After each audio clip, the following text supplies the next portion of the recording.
I also met Anis and Nasser, two of the first Palestinian Arab refugees who received scholarships to study in Canada. Their families had been displaced by the Nakba, or the catastrophe of 1948. I vividly remember having passionate discussions with them and with fellow students from Israel on the question of Palestinian statehood. It seemed to me at the time that the establishment of a Palestinian state was both just and inevitable, and very likely something I would see in my lifetime. 44 years on, we not only do not have a Palestinian state, but we are witnessing before our very eyes the slaughter of Palestinians in Gaza and the forced relocation of civilians from their places of residence, presumably to make way for Israeli settlements. In effect, a continuation of Nakba. You may already know the official figures, more than 43,000 killed, including upwards of 17,000 children.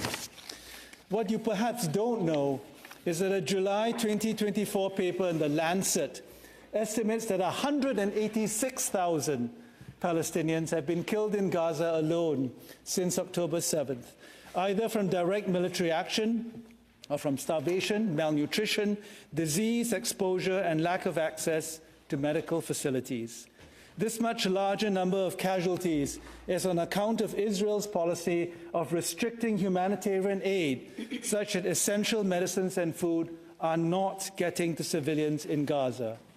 For the record, the government of Canada's position, as articulated by its representative in the Senate and cheered on by the Conservatives, is that civilian casualties in war are unfortunate, humanitarian aid to Gaza is not being impeded, and it is all the fault of Hamas anyway. I am paraphrasing Special Rapporteur Albanese's remarks, but these are the ideas that our government has labelled as anti-Semitic and used as a reason for not meeting with her when she was in Ottawa.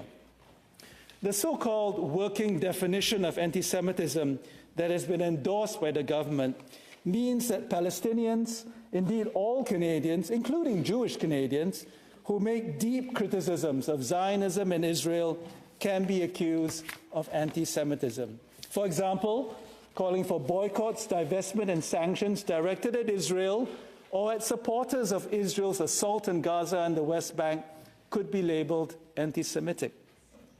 This weaponization of language represents an assault on free speech